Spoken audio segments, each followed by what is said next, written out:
Este é o 5º vídeo da série Visão Espírita. Nele, vamos tratar de um assunto muito importante que exerce maior ou menor influência na vida de todas as pessoas.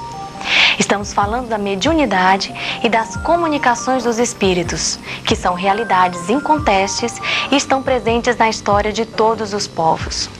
A Bíblia, em toda a sua extensão, narra incidentes em que estão presentes a mediunidade e os espíritos, como por exemplo naquela manifestação narrada por Mateus, no capítulo 17, em que Jesus subiu um alto monte em companhia de Pedro, Tiago e João, onde transfigurou-se e conversou com os espíritos de Moisés e Elias, perfeitamente materializados. E ele próprio, inúmeras vezes, surgiu materializado diante dos discípulos após a sua morte. O apóstolo João chega mesmo a ensinar sobre como proceder para saber se um determinado espírito é superior ou inferior. Mas foi a partir da metade do século passado que começou a ocorrer uma formidável eclosão de mediunidade sobre a Terra, suscitando fenômenos os mais impressionantes. Isto visando sacudir a humanidade e levá-la a conscientizar-se das realidades do espírito. E essa eclosão mediúnica foi profetizada por Joel no Antigo Testamento, quando disse: "Nos últimos tempos derramarei do meu espírito sobre toda a carne. Vossos filhos e filhas profetizarão. Vossos velhos terão sonhos e vossos jovens terão visões." Todo estudioso das coisas espirituais sabe que estamos vivendo no final de um ciclo evolutivo. Não é o fim do mundo, mas sim o fim de uma civilização. E neste processo de mudança de mentalidade do ser humano, a mediunidade desempenha um papel fundamental, porque permite à humanidade receber orientações e esclarecimentos procedentes de fontes mais altas.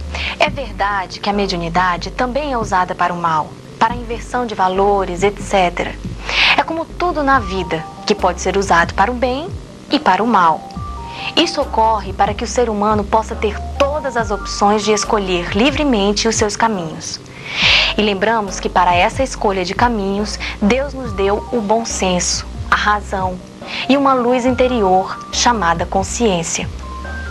Neste vídeo, estaremos abordando a magna questão da mediunidade e das comunicações dos espíritos.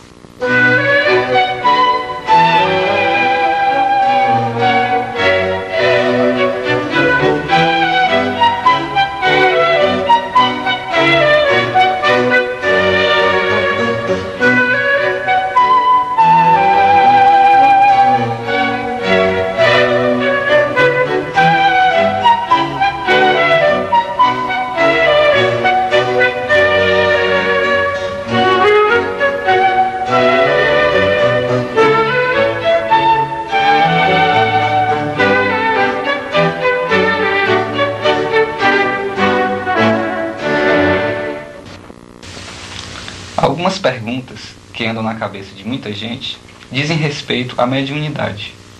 O que é? Como funciona? Para que serve? Prejudica? Favorece? O que fazer? E muitas outras.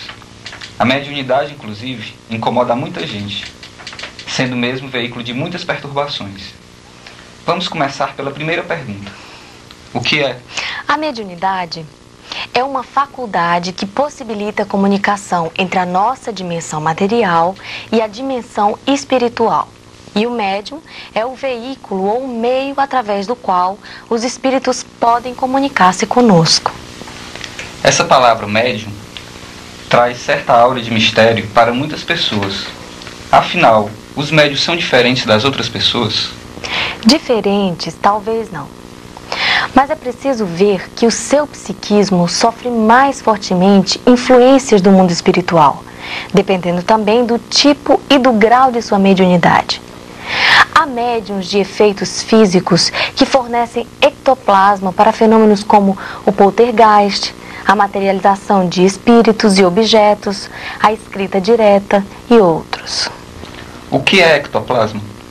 É uma substância fluídica produzida com maior abundância pelo organismo de médiuns de efeitos físicos. Nestas fotografias tiradas durante uma sessão de materializações, vemos cordões de ectoplasma saindo das narinas do médium em transe. E pode-se observar como os espíritos manipulam objetos usando o ectoplasma. Aqui é uma corneta levitando à frente do médium. Nesta outra, vemos um disco sendo colocado na vitrola. O médium, como se pode observar, está com os pulsos amarrados e os tornozelos algemados à cadeira. Nos trabalhos de materialização, os espíritos usam, além do ectoplasma, elementos da natureza e do mundo espiritual. E qual é o outro tipo de médium? É o de efeitos intelectuais, que são propensos a receber e transmitir comunicações de espíritos. Há médiuns com pequenos potenciais mediúnicos, como os há de grandes potenciais, assim como o Chico Xavier, o Divaldo Franco e tantos outros. Há médiuns excessivamente influenciáveis que deixam a imaginação correr à frente do fenômeno e acabam confundindo tudo, colocando o que lhes passa pela cabeça à conta de comunicações de espíritos. Mas há também, e felizmente são muitos, os que são responsáveis e equilibrados, que sabem ponderar e discernir, que são seguros em suas comunicações. Mas tanto uns quanto os outros, principalmente os de grande potencial mediúnico, estão sempre ultrapassando as barreiras dimensionais entre nós e o mundo espiritual. Vivem aqui na matéria, mas com parte de suas percepções sondando outras dimensões. Isto, é claro, interfere e modifica alguns parâmetros. Algumas pessoas acham que a mediunidade é uma cruz incômoda e desagradável, e até procuram recursos para acabar com ela. Já outras a exaltam, endeusando os médios. Onde está a razão? Os dois extremos estão errados. Os médiuns são pessoas comuns, mas que escolheram esse caminho para ressarcirem dívidas de vidas passadas. São pessoas que talvez tivessem de reencarnar trazendo deficiências físicas ou com destinos cruéis. Mas, pela graça divina e também por seus próprios merecimentos, tiveram permissão para reencarnar com um karma mais leve, mas com o compromisso de trabalhar pelo próximo através da mediunidade. Alguns, mais raros, assumiram a mediunidade como missão, ou ainda como recurso para a sua própria evolução. Mas você não acha que o simples fato de alguém ser porta-voz dos espíritos já não o coloca, assim, em um degrau acima dos comuns mortais? Não pela sua mediunidade, porque o fato de alguém ser médium não significa que ele seja superior, que seja mais evoluído. A mediunidade, de modo geral, é apenas uma faculdade que foi dada a alguém como instrumento de trabalho. O que pode colocar alguém acima dos comuns mortais é tão somente o que ele já conseguiu alcançar em termos de evolução, de crescimento interior. O tanto de amor e equilíbrio que tem adquirido a par com ganhos intelectuais. Além disso, todos nós, de certa forma, somos médiuns, porque todos, em maior ou menor grau, registramos o pensamento ou sugestões de espíritos. Embora, normalmente, entende-se como tal aquela pessoa que tem maior potencial mediúnico, que consegue, de fato, superar as barreiras dimensionais ou fornecer ectoplasma para os espíritos poderem fazer-se presente, de forma visível e tangível aqui na nossa dimensão. Muita gente acha que a mediunidade é uma cruz incômoda e chega mesmo a procurar meios para deixar de ser médium. Isto é possível? Não existem fórmulas ou meios para alguém deixar de ser médium. É verdade que os espíritos superiores têm sempre recursos para chegar a diferentes soluções, quando há permissão e merecimento. Mas, de modo geral, devemos ver na mediunidade um canal de comunicação entre o nosso mundo e a dimensão espiritual. O médium, quando em plena atividade, no cumprimento de seus compromissos espirituais, recebe naturalmente proteção. Quando ele abandona a tarefa por preguiça, comodismo, etc., por algum tempo ainda, os amigos espirituais costumam protegê-lo, procurando levá-lo de volta ao trabalho. Mas, Com o passar do tempo, quando ele não a reassume, geralmente acabam abandonando a sua sorte. Aí, ele passa então a ser um campo aberto para o submundo espiritual. Coisa parecida acontece com aqueles que são chamados para o trabalho mediúnico e não assumem. E quando o médium termina de cumprir o seu compromisso? Nesses casos, os espíritos podem inibir a sua mediunidade. Digamos que uma pessoa reencarna com o compromisso de trabalhar na desobsessão dos 30 aos 60 anos. Se ela cumprir esse programa com seriedade e responsabilidade, é natural que os espíritos responsáveis por seu trabalho, ao fim deste período, se utilizem de recursos que possuem para proteger o campo mediúnico do seu pupilo, para que ele não venha a sofrer assédio de espíritos inferiores em sua mediunidade. Mas existem casos em que alguém não assume ou mesmo que abandona a tarefa mediúnica e continua a vida de forma inteiramente normal. Cada caso é um caso à parte. Há pessoas com algum grau de mediunidade, mas sem compromisso de trabalho mediúnico. É de se supor que nesses casos, e também em alguns outros, haja ajuda espiritual no sentido de atenuar ou mesmo inibir essas faculdades. Os poderes superiores regem nossas vidas com justiça, mas com misericórdia. E tudo sempre depende do merecimento que temos. Além disso, um compromisso mediúnico interrompido ou não assumido também gera seus reflexos negativos para depois do retorno ao mundo espiritual. Por lá, perambulam milhares de espíritos em sofrimento e desequilíbrio por causa de compromissos desta natureza, mal conduzidos, interrompidos ou não assumidos quando estavam aqui na matéria. Como dissemos, cada caso é um caso à parte. A justiça divina existe não para castigar a quem erra, mas para manter o equilíbrio cósmico e conduzir os seres racionais através dos diversos caminhos evolutivos, num processo contínuo de crescimento e despertamento espiritual. Na Inglaterra, os médiuns são sindicalizados e cobram. No Brasil, há muitos lugares onde se cobra pelo trabalho mediúnico. Por que só os médiuns espíritas kardecistas não cobram? Se alguém cobra ou recebe qualquer benefício material pelo bem que faz através da sua mediunidade, está transformando esta faculdade num procedimento comercial.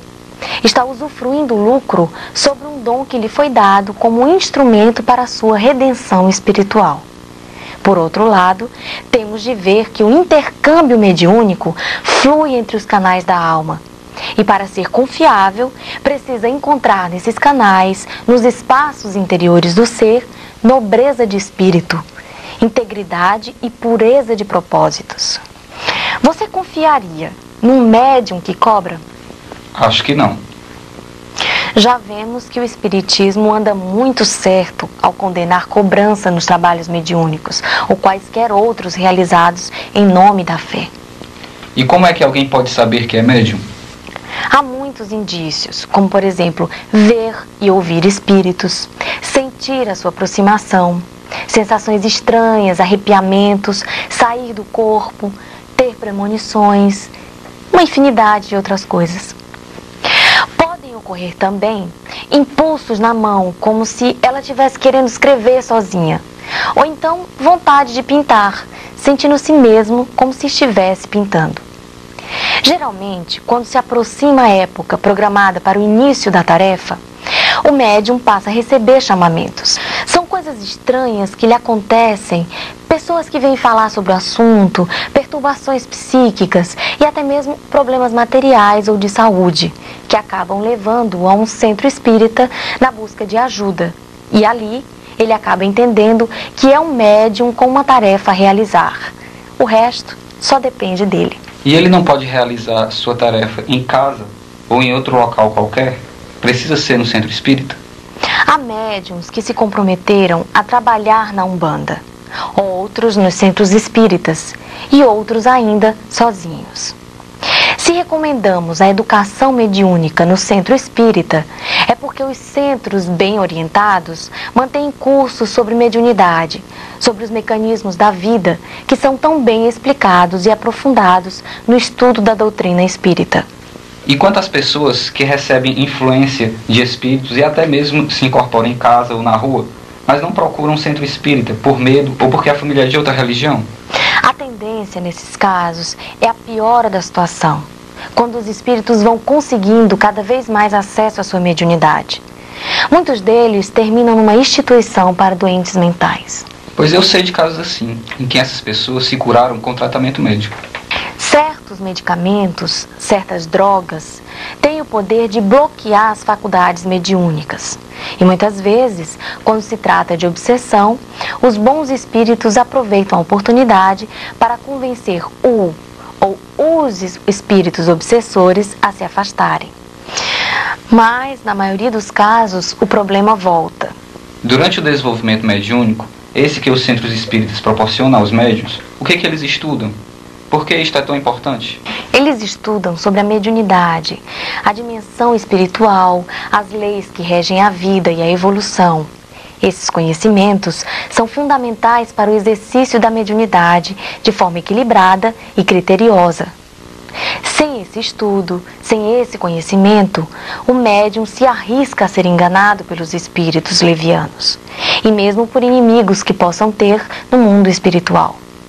E ele pode ser enganado até por si mesmo. E como é que alguém pode ser enganado por si mesmo? Isso vai ser explicado logo mais, quando se falar sobre animismo. Existe algum tratado sobre mediunidade? Há vários.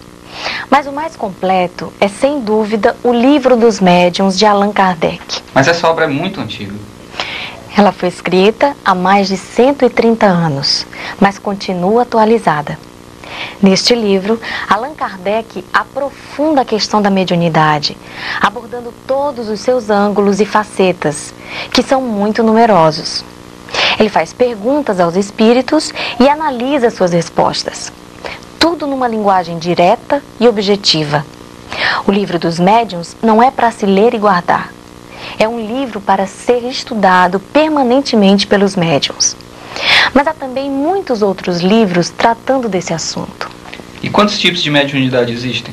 Esta e outras questões serão abordadas daqui a pouco, porque agora vamos a um centro espírita ver como era uma sessão.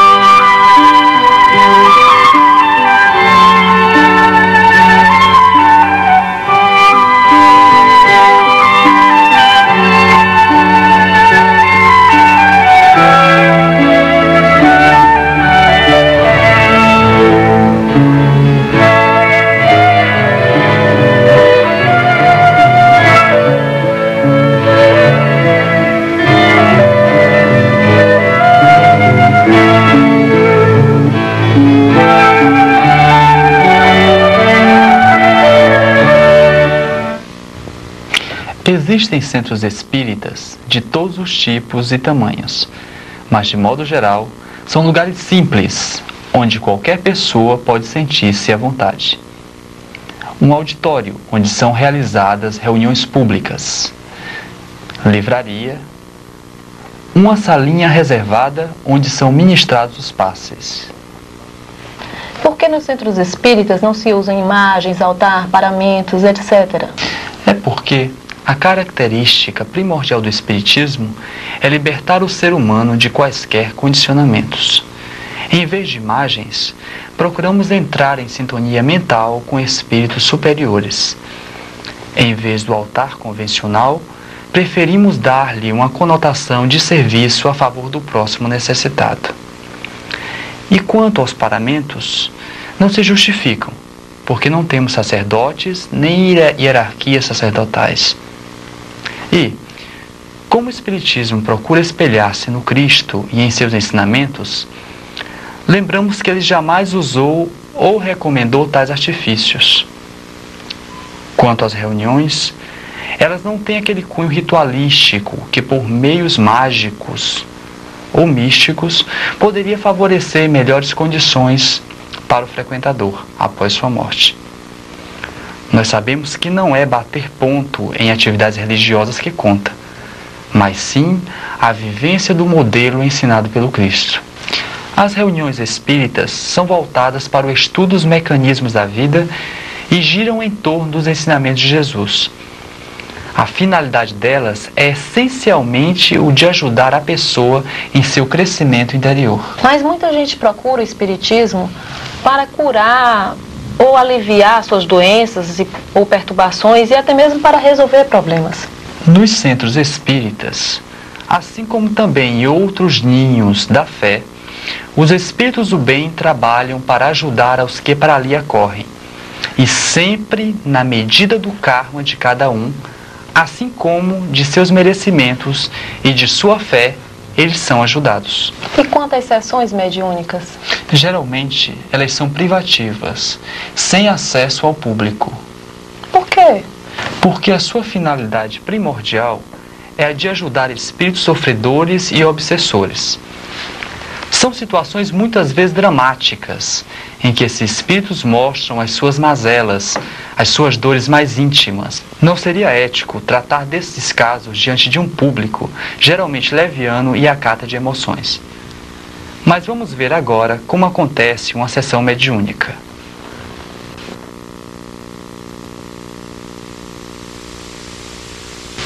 Primeiro, a prece de abertura.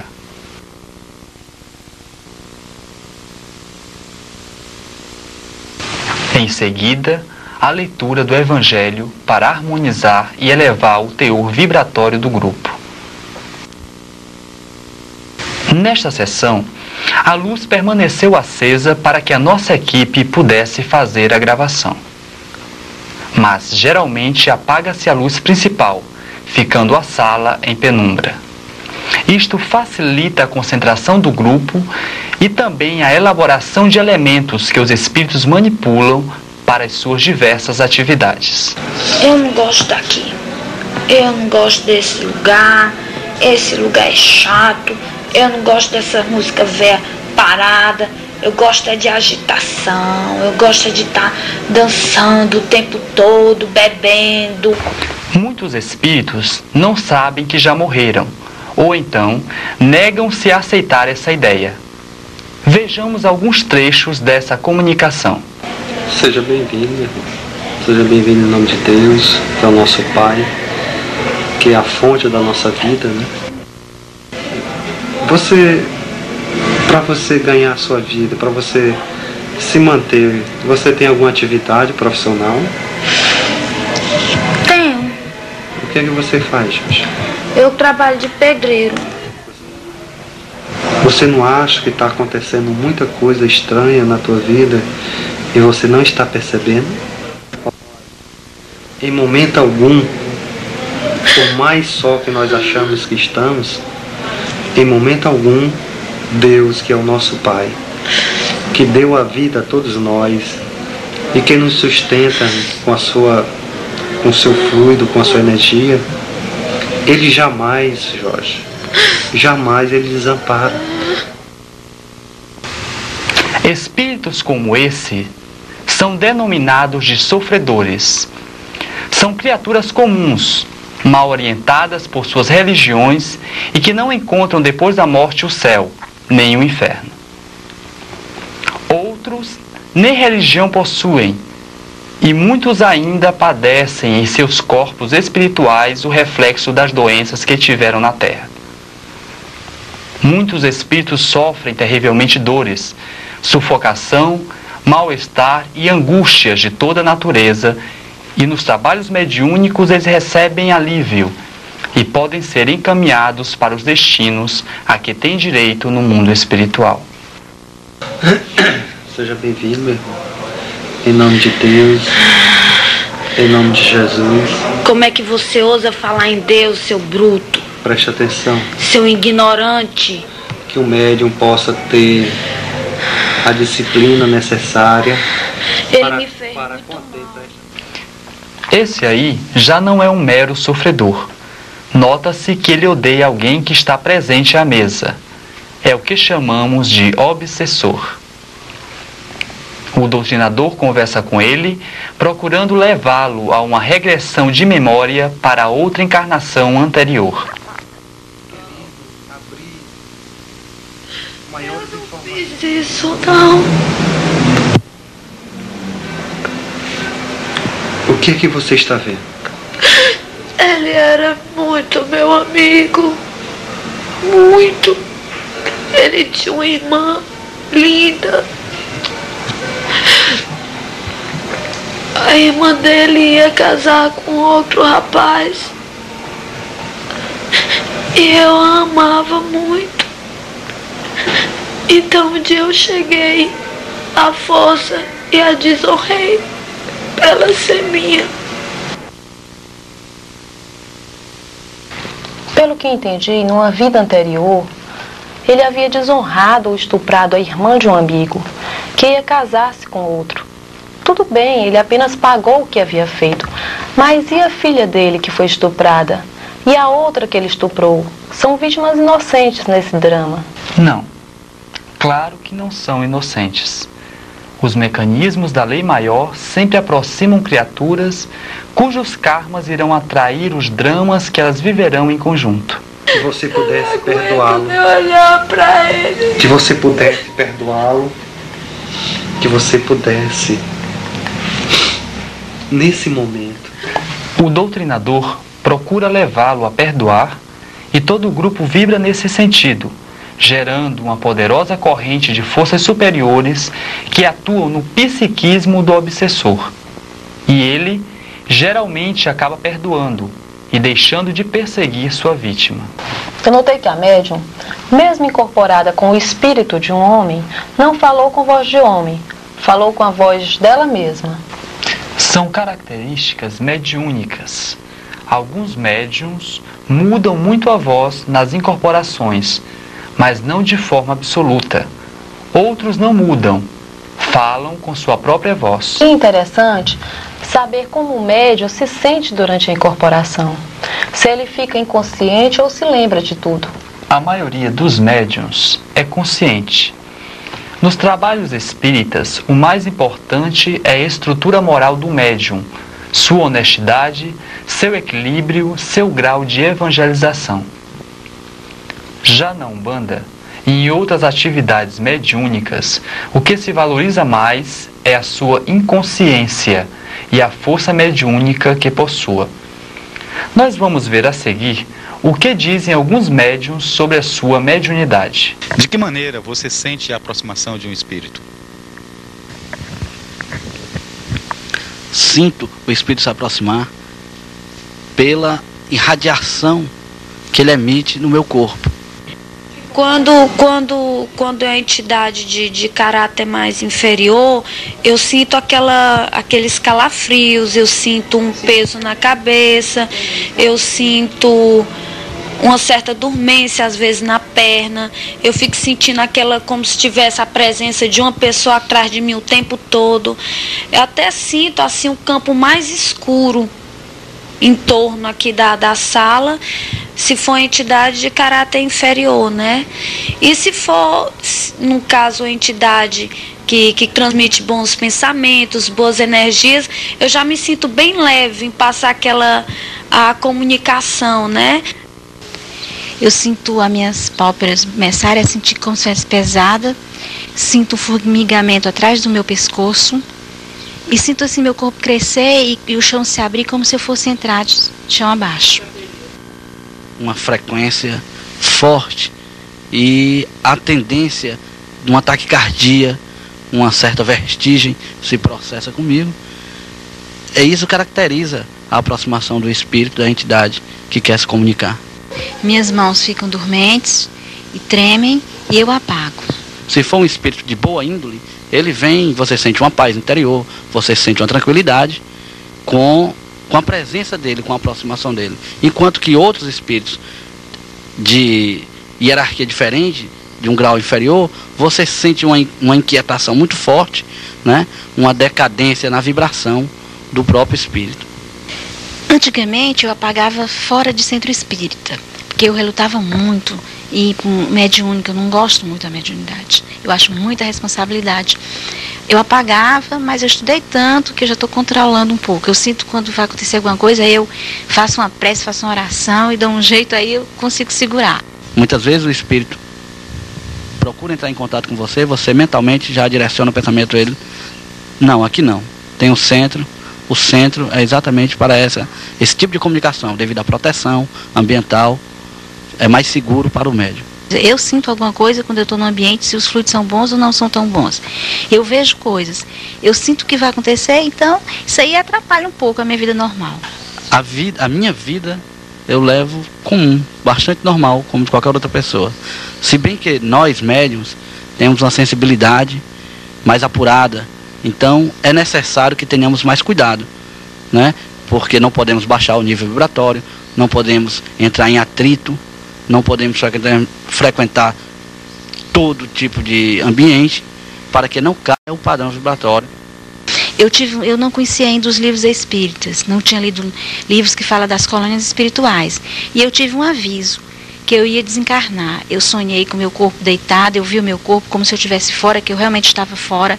Eu ia num lugar onde tinha tipo uma cidade, onde tinha casas, hospitais, escolas. E na minha cabeça eu formulava uma pergunta, porque não falava, mas eu sabia que estava perguntando. Conversando com a senhora que saiu de um dos prédios. Pedi para falar com Maria de Nazaré.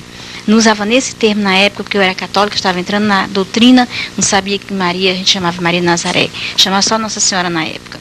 Pedi para falar com Maria de Nazaré, e ela perguntou o que você deseja com ela. Perguntou em pensamento. E eu disse que gostaria que ela suspendesse uma sentença que parava na minha cabeça. Até um termo meio esquisito, esse negócio de sentença. Eu não usava esses termos. E ela disse, o que é? Eu digo, não, porque eu vou morrer nesse ano de 1986 e gostaria de pedir a ela mais tempo de vida, porque eu tenho uma filha de 3 anos e não quero que ela fique com madrasta. Queria criar minha filha pelo menos até ela ficar adulta. Acordei apavorada, porque eu já tinha tido sonhos anteriores que realmente aconteciam com o desencarne de pessoas da minha família. Mas estou encarnada até hoje, sinal que fui atendida. No início do meu desenvolvimento, se manifestou um espírito, dizendo ser um médico alemão, Dr. Otto Miller, que queria fazer um trabalho comigo de cura, né, à base de receituário. A princípio eu aceitei, mas depois, pensando melhor, eu recusei. Devido à minha imaturidade, né, ser muito jovem, eu preferi recusar e pedir um tempo a ele, pedi para ele adiar essa tarefa, né? Então ele compreendeu e disse, tá bom, fica por outra vez. Hoje eu ainda tenho uma dúvida ainda, se ficou para outra vez, outra reencarnação, ou se mais tarde, quem sabe agora, né? Eu preferia não ser. Apesar da minha unidade ser muito bonita, mas eu acho muita responsabilidade e eu já consegui algumas vezes saber coisas que iam acontecer com pessoas da minha família que não eram tão boas e eu não gostei. Então eu saio alimentado, o que eu posso dizer é isso, é o alimento de sexta-feira, é a reunião mediúnica. Eu gosto de ser médium, me preenche por completo a mediunidade. É uma atividade que eu faço com amor, com boa vontade. Então eu saio super aliviada.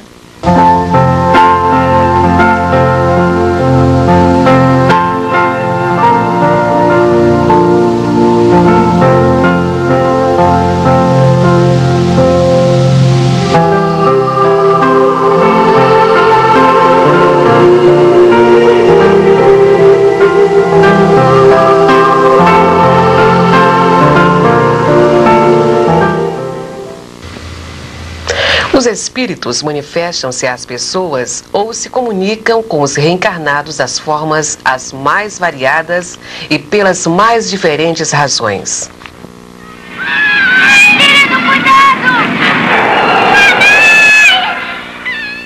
Estamos vendo aí uma cena do filme Poltergeist, o fenômeno. É apenas um filme como os muitos exageros que eles colocam, mas o fenômeno é real. Ninguém pode negar. E falando desse assunto, a respeito inclusive desse filme, Poltergeist, o que é que gera esse fenômeno, hein? O que é que provoca isso? São os espíritos? Olha, sem dúvida. Só que para produzir o poltergeist, eles se utilizam do ectoplasma produzido por um ou mais médiums, que a ciência, nesses casos, chama de epicentro. Nos casos de poltergeist, também é comum a ocorrência do fogo, ou seja, a parapirogenia. E isto tem sido bastante pesquisado a nível científico. Nós temos aqui, nesta monografia do Instituto Brasileiro de Pesquisas Psicobiofísicas de São Paulo, a pesquisa realizada pela equipe do Dr. Hernani Guimarães Andrade sobre o poltergeist de Suzano, que ficou famoso pela sua virulência. O fato ocorreu no final dos anos 60, na cidade de Suzano, estado de São Paulo. Começou com pedras caindo sobre a casa da família Souza. Elas vinham a qualquer hora, quebrando telhas, ou então caíam dentro da casa, atravessando o telhado, mas sem quebrar telhas nem fazer buracos. Mas o pior era o fogo. O delegado de polícia da cidade e outras autoridades presenciaram várias vezes como o fogo começava. Ele surgia do nada, queimando o colchão, o guarda-roupa ou outro objeto qualquer. No colchão, de repente começava a aparecer fumaça e lá vinha o fogo de dentro do colchão. Aqui vemos algumas fotos. A porta do guarda-roupa, uma cama de campanha, todos queimados. E me diz uma coisa, quem era o médium ou o epicentro? Era uma filha do casal, a Laura. Nesta foto, ela está sendo entrevistada pelo Dr. Andrade. E me diz como é que foi resolvido esse caso? Como foi que eles conseguiram resolver isto? Bem, houve ajuda do Centro Espírita Antônio de Pádua em Mogi das Cruzes. Os donos da casa, senhor Gesiel de Souza e a esposa Ana Maria, procuraram ajuda naquele centro. E lá foi feito contato com um espírito que disse ser o provocador dos fenômenos. Estava a serviço de uma mulher que tivera um caso com o senhor Josiel durante 4 anos. Ao deixá-la para voltar à família, aquela mulher cheia de ódio jurou vingar-se e apelou para a macumba. Por coincidência, ela era médium num terreiro de macumba. Agora imagine você com quem é que ele foi logo se envolver. É verdade. O doutor Andrade, aliás, diz que o poltergeist geralmente tem por trás trabalhos de magia negra. Pois bem, nós já vimos neste vídeo uma manifestação pela psicofonia, aquela do Centro Espírita. Vimos esse caso de poltergeist. Quais são as outras formas de comunicação com os espíritos, ou melhor, dos espíritos? Ah, são inúmeras. Mas podemos citar, além da psicofonia e da incorporação, a visão e audição de espíritos, a psicografia, a pintura mediúnica, a telepatia, como sendo as mais comuns. E isto sem falarmos nos contatos que fazemos com os espíritos e o mundo espiritual durante o desdobramento do sono e nas viagens astrais. Já a materialização de espíritos, ou poltergeist, os fenômenos de transporte, a xenoglossia, a escrita direta e outros, são mais raros. E existe também a TCI, ou transcomunicação instrumental, pelo qual os espíritos manifestam-se através de aparelhos eletrônicos. Outro dia eu estive vendo a reportagem sobre o Chico Xavier. E nessa reportagem ele estava dizendo que ele geralmente recebe mensagem de espíritos pela psicografia, com letra e assinatura absolutamente iguais àquela que esses espíritos que estão no mundo espiritual tinham quando estavam aqui em vida. Como é que se explica esse detalhe, essa narrativa sobre o que o Chico Xavier nos concedeu? É verdade. Há muitos livros trazendo mensagens psicografadas pelo Chico, como este aqui. Aqui vemos a letra e a assinatura de um garoto, Evaldo Augusto dos Santos, antes e depois do seu retorno ao mundo espiritual.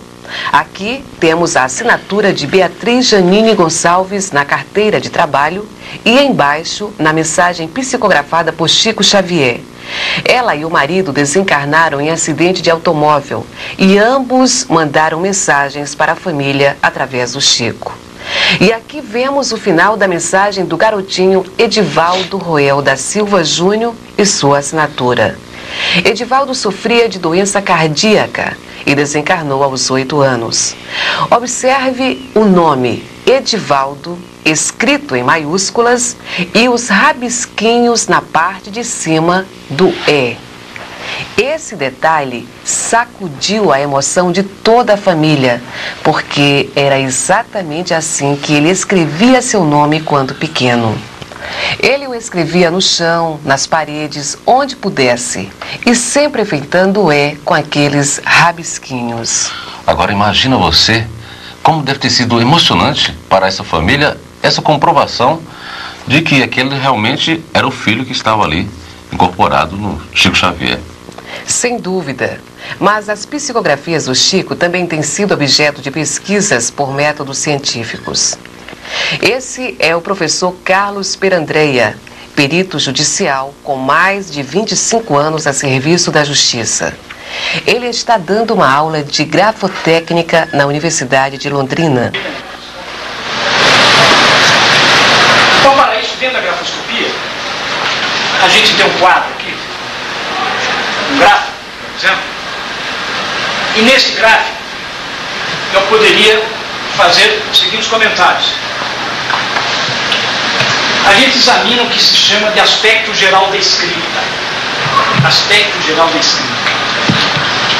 No aspecto geral da escrita, nesta aula, ele analisa uma mensagem psicografada pelo Chico Xavier e demonstra cientificamente que ela foi realmente escrita pelo espírito da pessoa que a assinou.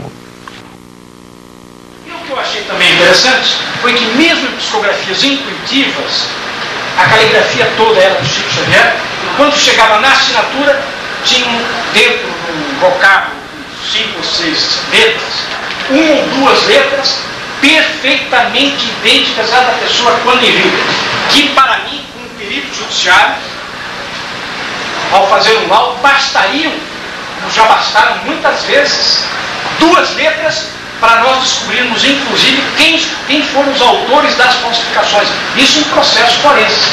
Bastaram 2 letras para chegarmos, montarmos um laudo e provarmos a autoria gráfica de uma fraude. Ora, então quando nós começamos a encontrar elementos na assinatura, na peça psicografada, nós chegamos à conclusão de que realmente tinha muito mais coisa do que a gente podia imaginar. E essas muitas mais coisas nós vamos encontrar na psicografia mecânica, porque na mecânica prevalece mais o grafismo do espírito. E falando desse assunto, como é que acontece? O espírito pega a mão do médium e começa a escrever? O processo é este? Não é bem assim. Toda comunicação mediúnica passa pela mente do médium. O espírito sintoniza com a mente do médium, envolve-o em seus fluidos, atua sobre seu corpo espiritual e, através dele, domina o corpo físico, ou só a mão ou a fala, conforme o caso. Há médiuns que psicografam simultaneamente com as 2 mãos e até mesmo em idiomas diferentes.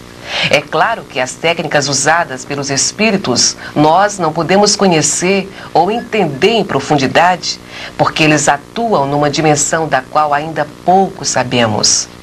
Além disso, os mais avançados ganhos da ciência na Terra não passam de um jardim da infância, comparados ao conhecimento científico do mundo espiritual em suas faixas mais altas. Muito bem, mas vamos em frente, prosseguindo nessa classificação das mediunidades.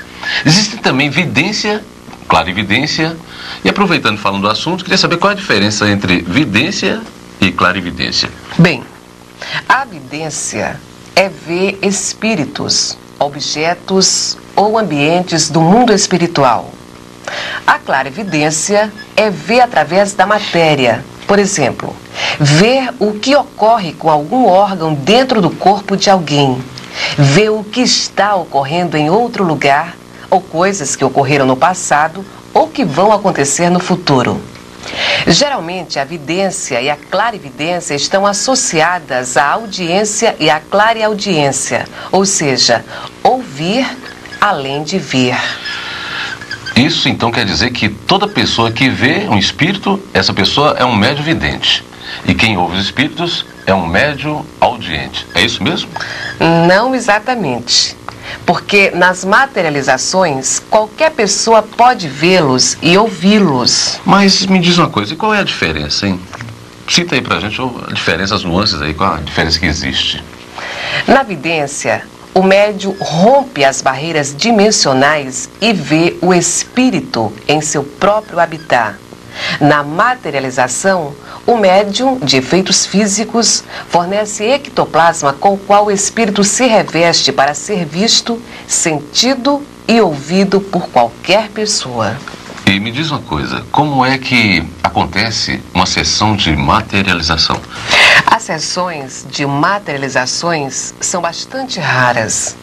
Elas exigem uma série de pré-requisitos difíceis de se encontrar. Tem que haver um bom médium de ectoplasmia. O grupo de apoio precisa ser de pessoas conscientes da seriedade e das necessidades do trabalho. Para as materializações, a harmonia mental e a disciplina dos presentes é fundamental. E tudo isso é realmente necessário? É sim. Numa sessão de materializações, o médium fornece de seu próprio organismo o ectoplasma, que será usado para a consecução do fenômeno. É uma operação muito delicada que precisa de um ambiente adequado. O espírito André Luiz, pela psicografia de Chico Xavier no livro Missionários da Luz, descreve uma sessão de materializações como foi vista na dimensão espiritual. Ele conta que os preparativos já iam adiantados quando o mentor espiritual responsável por aquele trabalho foi avisado da chegada de um participante que havia ingerido álcool. Ele ordenou que o tal cidadão fosse imediatamente isolado. Disse que a respiração dele, por causa do álcool que emitia venenos, que os princípios etílicos que ele exteriorizava pelas narinas, pela boca e os poros, eram altamente nocivos aos delicados elementos de formação plástica, assim como ao ectoplasma fornecido pelo médium. Em outro momento, o mentor ordenou que fosse feita uma garganta ectoplásmica, através da qual um espírito, trabalhador da equipe, deveria pedir às pessoas presentes para cantarem, porque a concentração deles estava muito desarmonizada. Uma garganta ectoplásmica? Como é isso, hein? É uma garganta que os espíritos fabricam com ectoplasma e, através dela, falam e sua voz fica audível na dimensão material. No livro Materializações Luminosas, são narradas várias sessões de materializações com o médium Peixotinho. Eram sessões de cura onde os espíritos materializados operavam e tratavam doentes. A característica é que eles se apresentavam luminosos. Ranieri, o autor do livro, era delegado de polícia no Rio de Janeiro e por muito tempo participou desses trabalhos do grupo espírita André Luiz com o médium Peixotinho. Ele conta fatos os mais impressionantes, que foram testemunhados por dezenas de pessoas. Um desses fatos ele relata dizendo: uma entidade resplandecente aproximou-se de uma senhora enferma e colocou-lhe no peito um aparelho estranho, gelatinoso, de cor verde claro e transparente. Como num passe de mágica, pude ver-lhe o interior do corpo com toda a nitidez. O espírito mergulhou a mão através do aparelho em gestos compassados, retirava a mão e tornava a mergulhá-la. De cada vez trazia nos dedos certa matéria escura que, lançada no ambiente, se dissolvia. O espetáculo durou por longos minutos. Mas que coisa formidável, que assunto fantástico. Realmente, esse livro está repleto de narrativas impressionantes. E não é só este. Há muita literatura idônea sobre este assunto, a começar pelas pesquisas do cientista William Crookes no século passado. No livro O Trabalho dos Mortos, estão descritas sessões realizadas em Belém, no Pará, com a médium Ana Prado, nos anos 20. Essas sessões eram cercadas de toda a segurança e cuidados possíveis contra a fraude e eram assistidas pela nata intelectual de Belém, como podemos ver nesta página. Participaram daquelas sessões 2 ex-governadores de estado, 3 desembargadores, 2 juízes, 14 médicos, vários advogados, jornalistas, comerciantes, engenheiros e até um diplomata japonês. Essas sessões com Ana Prado foram amplamente noticiadas nos jornais, com depoimentos dos participantes absolutamente inquestionáveis. Aqui vemos algumas fotografias dos espíritos materializados durante as sessões e até mesmo em pleno dia, como vemos aqui. E me diz uma coisa, por que é que os espíritos geralmente aparecem cobertos com panos brancos? É uma espécie de um pano branco, né? Aquela coisa branca cobrindo o espírito. Dizem os estudiosos que existem 2 tipos de materializações. O espírito usa ectoplasma para tornar-se visível e tangível na nossa dimensão. No outro, ele se utiliza do corpo espiritual do médium, além do ectoplasma, para a consecução do fenômeno. Ranieri chama isto de superincorporação. É fácil notar, então, que tudo isto é bem complicado. Há barreiras vibratórias difíceis de transpor, há a questão espaço-tempo e muitas outras. Quanto aos panos brancos que os envolvem, talvez seja mais fácil materializar um tecido branco do que o corpo do espírito. De qualquer forma, o rosto e as mãos ficam perfeitamente visíveis e vários pesquisadores garantem que são mãos quentes, vivas, como de qualquer pessoa. O cientista William Crookes chegou mesmo a tomar o pulso do espírito materializado e verificou que o ritmo era normal. Cortou um cacho do seu cabelo e era cabelo mesmo. E neste caso, esse caso do cabelo, ele não poderia ser o cabelo do médium, por exemplo? Crookes foi um grande cientista. Foi ele quem descobriu o tálio e os raios catódicos. Era membro da Real Academia de Ciências de Londres e pesquisou as materializações do espírito Kate King através da mediunidade de Florence Cook durante mais de 3 anos. No livro Fatos Espíritas, ele narra detalhadamente essas experiências, assim como as precauções que tomou, tornando impossível a ocorrência de fraude. Outro fenômeno interessante é o das luvas de parafina. Um fogareiro aceso com uma panela cheia de parafina fervente. O espírito materializa a mão e a mergulha na parafina. Deixa secar e derrama mais parafina em cima até fazer uma luva. Desmaterializa então a mão, deixando a luva como prova. Seria impossível uma pessoa fazer isto. Primeiro, porque queimaria a mão. E segundo, porque jamais conseguiria tirá-la de dentro da luva sem quebrá-la. Realmente, a cada momento, a cada caso narrado, nós observamos que são fenômenos impressionantes, né? Continuamos aí, por favor, falando sobre esses assuntos, esses casos tão surpreendentes. Na verdade, só contestam os fatos espíritas pessoas fanatizadas ou de má fé, ou então aquelas que não conhecem os fenômenos nem as pesquisas que têm sido e continuam a ser feitas. E nós sabemos que existem outros casos, outras formas, outras modalidades de mediunidade. Existe, por exemplo, a pintura mediúnica. Como é que se dá esse caso da pintura mediúnica? Como é que acontece isso?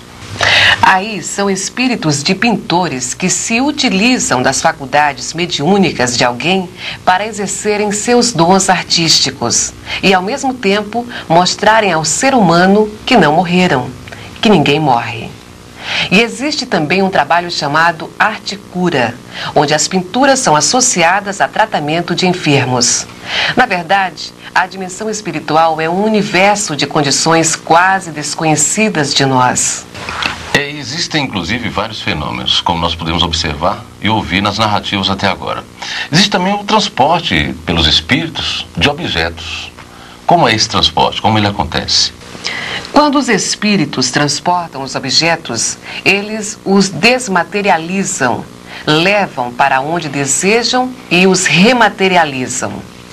Já foi observado inúmeras vezes em sessões de materializações o médium ser algemado a uma cadeira, pelos pulsos e tornozelos, colocado dentro de uma gaiola de ferro, cuja porta é trancada com vários cadeados e as chaves amarradas no cordão passado pelas casas do botão dos paletós dos presentes. Isto, inclusive, tornava impossível qualquer movimento dos assistentes. E ao final da sessão, acesas as luzes, o médium estava do lado de fora da gaiola, apesar de os cadeados permanecerem todos fechados e as algemas também, e a cadeira dentro da gaiola. Esses fatos foram testados e testemunhados por dezenas de pessoas. Tudo indica que os espíritos teriam desmaterializado o médium e o rematerializado fora da gaiola. Isto é realmente incrível. Acontece cada coisa. Muitas pessoas têm visto coisas realmente inacreditáveis, mas não têm coragem de narrá-las. Seriam taxadas de loucas. E tem um outro assunto também que diz respeito aos médiuns curadores. Como é esse fenômeno? O que vem a ser os médiuns curadores? Esses são os mais aceitos e o Brasil é um verdadeiro celeiro deles. Desde as benzedeiras, aos que curam através do passe e de muitas outras modalidades, até aqueles outros que operam, como o Zé Arigó, o Dr. Edson Queiroz e tantos outros. E anteriormente também foi abordado um outro assunto, a xenoglossia. Em que consiste a xenoglossia? Xenoglossia é a faculdade que alguns médiuns possuem de falar ou escrever em idiomas que eles não conhecem. Há médiuns que psicografam com as duas mãos ao mesmo tempo mensagens em idiomas diferentes e de trás para frente, ou seja, só podem ser lidas com a ajuda de um espelho. Um outro assunto também bastante debatido, inclusive existem inúmeros livros falando sobre o assunto e vira e mexe, aparece até na mídia, nas televisões, se diz respeito às viagens astrais. Que viagem é essa, viagem astral? É o chamado desdobramento. A pessoa sai do corpo e vivencia a experiência no mundo espiritual. As viagens astrais têm sido estudadas por cientistas com bons resultados. Eles conseguiram comprovar que realmente as pessoas em análise estiveram em corpo astral em lugares e horários previamente convencionados. O mesmo ocorre no fenômeno chamado EQM, experiência de quase morte, quando a pessoa sai do corpo, vê o próprio corpo carnal e o ambiente onde ele está. Encontra-se com parentes que já morreram ou com outros seres espirituais e depois volta. Essas experiências têm sido objeto de pesquisas de vários cientistas e estudiosos e todos eles acabam aceitando a ideia de que, realmente, existe uma outra dimensão de vida, a dimensão espiritual. Bom, creio eu que já foi dito tudo sobre os principais tipos de mediunidade. Creio que sim, embora de forma bem resumida. Mas há muito ainda a se falar sobre médiuns, mediunidade e comunicações dos espíritos. No próximo vídeo, Visão Espírita número 6, vamos concluir esta abordagem sobre médiuns, mediunidade e comunicações dos espíritos. Por hora, vamos relaxar.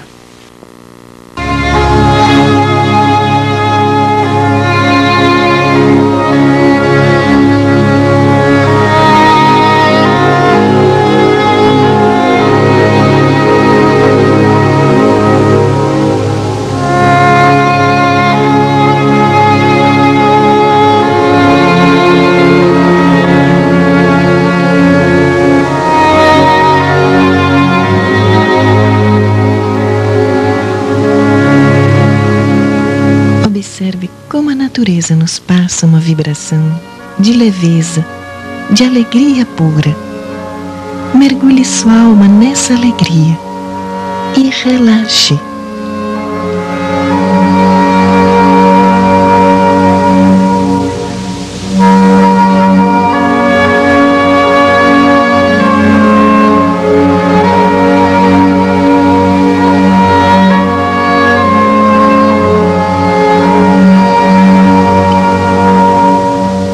Senhor dos mundos, excelso Criador de todas as coisas, fonte infinita e eterna do amor, da justiça, da beleza e da alegria.